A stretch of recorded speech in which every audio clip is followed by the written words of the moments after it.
Well, hey, I almost came in here in all black today, Jay, because I thought I was coming to a funeral, and nobody died, but hey, man, the goat moved on, man. He finally hung it up. The goat, I mean Tom Brady, folks, finally hung it up, finally retired. Um, it's funny. You made a comment earlier, and you said this because of this, you have to respect what the Patriots was able to accomplish. After we looked at how the Chiefs have been up and down, and they had the best team, and the reason we have to respect what the Patriots have done, mainly because of two guys we always give the credit to. One being Bill Belichick, and the other one being Tom Brady. Man, 20, 22 seasons in the NFL. This guy that won 7 Super Bowls and made 10 appearances. Um, Jay, the accolades are always piling up for Tom Brady. I'm pretty sure I can't say anything that no one else have said about him. He's so great. So, Jay, hit us off with some of your highlights from Tom Brady, a luxurious, legendary, and dare I say, first ballot Hall of Fame career. Well, there's there's certainly a lot of them. I mean, I think you do have to start with like he always as his career kind of went along and he started to approach the all time greats. I think the last one that kind of you would compare him to was Joe Montana, and eventually the guy just keeps playing, keeps winning, and now we're sitting at 7 Super Bowls, and it's like you but we have the Michael and LeBron debate that is will probably rage to the end of time at this point. But I think in the NFL, I think it's pretty settled. I think Tom Brady is certainly the most accomplished, and with his level of accomplishments, he's the greatest quarterback in NFL history, and perhaps the greatest player as well. Mm-hmm. Um, and it's just it's you look at this guy, you look at measurables, you look at things from the draft. You think about the 199th overall pick in the 6th round. You think about starting off as a backup, being inserted in that first season for the injured veteran Drew Bledsoe, and you think about how some of those early seasons went to how New England was predicated on defense and running the ball, and he did just enough to win. You think about the tuck rule in the snow, and that's how it really all got started. You think of all that, and you just have to admire. The biggest thing I think you have to admire is just he did it for that long, and he got better. Seemingly, he's drink. I know it didn't end up how the Bucks wanted this year, Right. and I think a lot of it was due to just crazy injuries and just dudes just one person just saying, screw this, I'm out of here.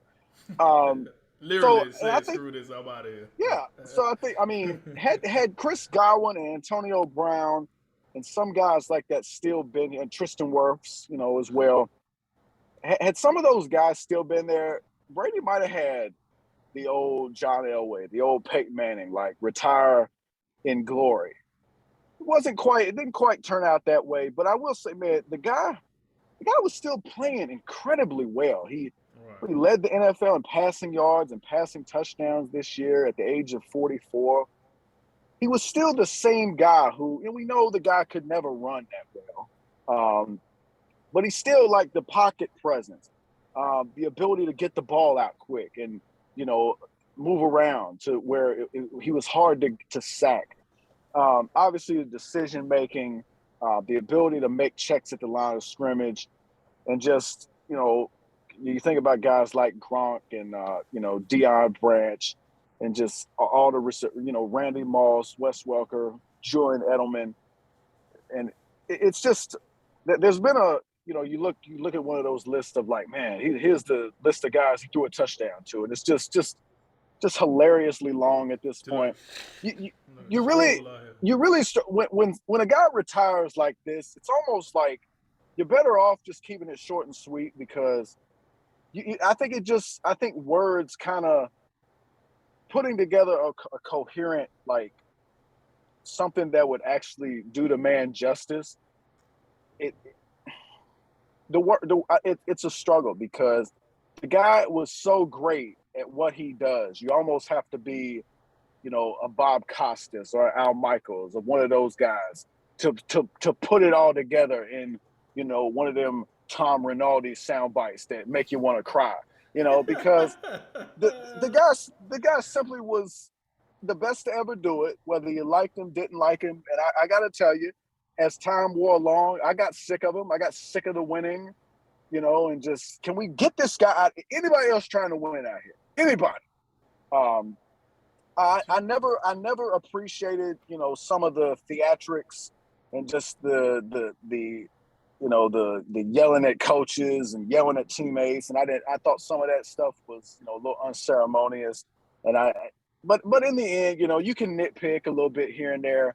But you talk about work ethic and just when you talk about some of the athletic things, I never look at Tom Brady as like, God, like, and you look at like the combine things and like the fact that like this guy cannot run.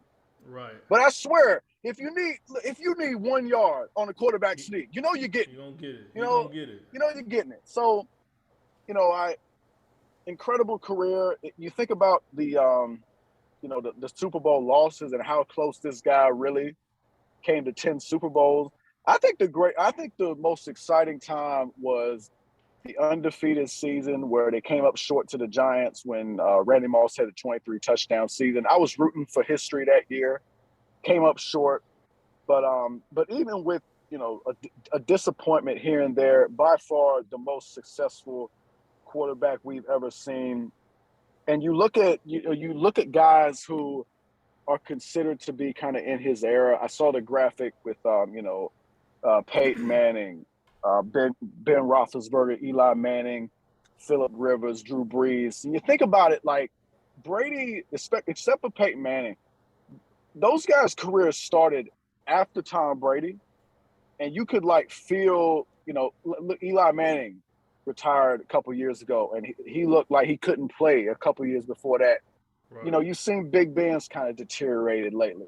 Phillip Rivers, same kind of thing. We know what Peyton Manning was in his final year. All these guys, they declined, and we saw it. We never saw a Tom Brady decline. We never saw that cliff that people were telling us was coming. It never came. And I'm going to tell you, Drink, I think the guy had several more years to play. He never showed signs of slowing down, especially when he had, and you look at how things ended up in New England, but he went to Tampa. He had a lot of talent around him, and he made it happen. And the last point I have to say is the media is lucky that he retired because they came out with this stuff pretty early. And then you had guys like Jim Gray coming out saying, like, he hasn't made that call yet. Like, he's going to take some time.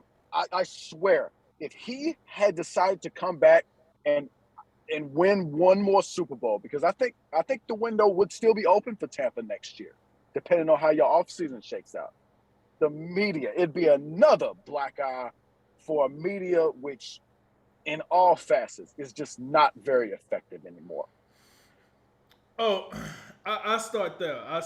It's funny that you bring that up because I thought Adam Scheffler was. I thought ESPN was going They out there have him sweating. bite. Yeah, I thought he's gonna bite the dust. Because Tom Brady like what? I didn't say what in the hell? What's going on with that? You know what I'm saying? So I honestly I got a kick out of that because I was like, oh yeah, these insiders they want to be Yeah. insiders so they get the wrong information, and now you know what I'm saying people want answers. Like what was you thinking? To your point, the one point you made that I like a lot is, and one thing I pay attention to when I watch the greats, like when we watch Kobe, when we watch Jordan, now we watching LeBron, and we watch Tiger Woods, and now we watching, we watch Tom Brady, and you know the Usain Bolts and the Michael Phelps, all these guys that was just individually like great at what they did. I always look at the longevity and the competition, right? It's funny. I forgot the player, but one of the players had quoted Tom Brady saying this. Tom Brady, the guy goes up to Tom Brady, right? And he's like, hey man, yo, like I know you pretty good, man. Like, but how good do you think you are? And the guy said, you want to know how good? What Tom Brady tell the guy? You want to know how good I am? Ask your dad, cause I played against him and I smoked him too. Like, okay, all right, Yeah. okay, like that. Me personally, as a person, I like cockiness. I like if as long as you can bag it up. If you ain't out here pulling the Adrian Broner crap, but if you can bag it up like Tom Brady, you can be as cocky as you want. So I like that. But to your point, man, like listen, he took over for Drew Bledsoe. I think people forget how good Drew Bledsoe was when he took over. Yeah. He was good. He was good. He was a Pro Bowler, probably an All Pro. He got hurt and he stepped in and he kept the thing afloat. Listen, it's a business. Drew Bledsoe wanted more money. Tom Brady was on the cheap. So what happened. But at the end of the day, Drew Bledsoe was a good quarterback when he took over from him. This wasn't a, hey, we drafted Tom Brady to a dumpster fire and he took over and that was that. No, New England was still a pretty good team. He just took them to the next level. And then like when you think about like guys that he had the rivalries with, like you said, you had the Peyton Mannings. Then if you fast forward now, you had the Patrick Mahomes. You had guys just like he had to. The great thing about great players like Tom Brady, they have to find a way to remotivate themselves all the time. Because when you reach a certain pinnacle, like think about this. Yeah, I played 22 seasons. I was in the Super Bowl 10 of them joints. Oh, by the way, I won 7 of them. Like, what can somebody really tell you? And it's like, yeah, hey man, you need to do this. Yeah, cool story, bro. I'm gonna go ahead and do this. Like you start losing motivation because it's like I'm the best at what I do. What are you gonna tell me? So you have to motivate yourself, and that's what he did. When Deflategate happened, when Spygate happened, it was like, oh well, y'all only good because y'all cheat. He's like, no. We good because we're good. You know what? Don't worry about it though. Give me that fully inflated football, and I'm still gonna go out here and smoke you. You know what I'm saying? And it's things like that, man. It's just like the killer instinct. He always wanted to kill you. You made a point about like how he used to yell at people. I'm gonna be honest with you. I didn't mind it because Jordan yelled at people. I didn't mind it. LeBron is passive aggressive. I don't mind it. When you're great, you got to let people know what it is, man. Like, we ain't here for the bull crap. We ain't here for the bull crap. I do agree with you. The whole yelling at referee things, maybe not my cup of tea. I don't care for like turn around barking at the referee like that. But when it's players, if I tell you to go run this flat route, that's what the F I mean. Go run this flat route. Like, I don't give a real what you think was happening. I don't give a listen. You pull that again, you won't even be in the game. Like, do what the F you supposed to do. Do your effing job. Hey, I'm all about it, Tom. Sign me up. Because that's what great players do. We talk about Jordan. When he punched Steve Kerr, let me tell you something. You don't come in here being entitled. You want to be a champion, you got to earn it. Like, you don't get nothing over here. Don't come in here flapping around in practice. Yo, you get smoked around here. That's what the greats do. And that's why, for everybody that hate Tom Brady, listen, and all the rules that was created because it's Tom Brady, listen, that's what it is. He elevated the sport. That's what a great player is supposed to do. That's what separates the goods from the greats. You know who else retired this year? Big Ben.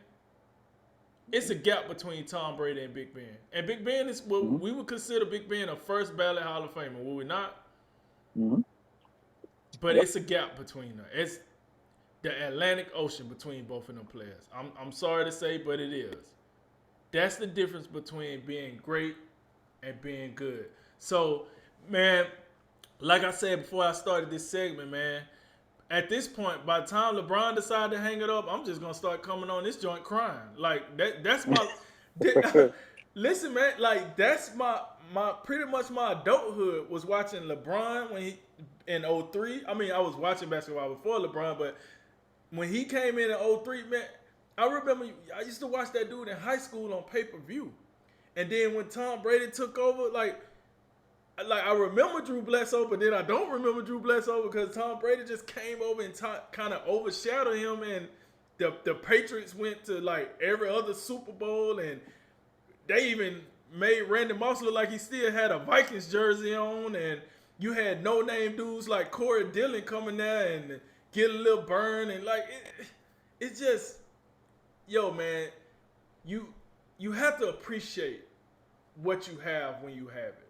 Because when they retire, man, when guys like this retire and you don't get this no more, and now we sitting here hoping that we can get this out of Patrick Mahomes, or we can get this out of Josh Allen, or we can get this out of Aaron Rodgers, or we can get this out of Russell Wilson, or we can get this out.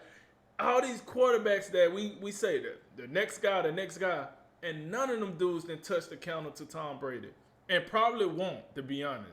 As good as Aaron Rodgers is, he ain't gonna put up these numbers, man. You know, as good as Patrick Mahomes, I'm sorry. I know he's still young, but he ain't putting up these numbers, man. He's just not. Because I don't know if those guys had a killer instinct that Tom Brady played with. I don't know if they had the I want to be effing great that Tom Brady played with. So, and then for him to go to Tampa, a team that we was pretty much calling losers for the most part, a team where Jameis Winston somehow threw 30 touchdowns and 30 interceptions in one season. And, you know, Bruce Arians is just kind of out there drinking pina coladas and doing what he's doing because it don't really matter. And he came there, he changed the culture. Like, these Tampa Bay fans was coming out of nowhere. It was like roaches when you turn the lights on, baby. They just, like, oh, what? You a Tampa Bay fan? Yeah, man. Okay, I see what we're doing here. But that's the Tom Brady effect, man. So I'm going to miss having him around. I'm going to miss, like, people hating him so bad that they want him to lose at all costs. But he was must-see TV. Even at the age of 44, after 22 seasons, he was still must-see TV. So hats off to him, man. First ballot Hall of Famer. Can't wait till he get into the Hall of Fame to hear this speech because I know he's going to have some stuff going on. And I end it like this. How bad should Antonio Brown feel that, bro, you was playing with one of the best quarterbacks to ever play the game that actually helped you get back in the NFL, and your legacy was to leave him hanging, and now he's retired? Like, it's crazy, man. It's crazy. But that said, man, I'm kind of sad because now, but it does make the way for the new guys. Now Tom Brady's out of the picture now, so now we need some new guys to step up and hold that mantle up. So we'll see what the future uphold. But I'm gonna miss you, GOAT Brady. I'm gonna miss you, man. So, you know, shouts out to him, and we'll see what we're gonna have next.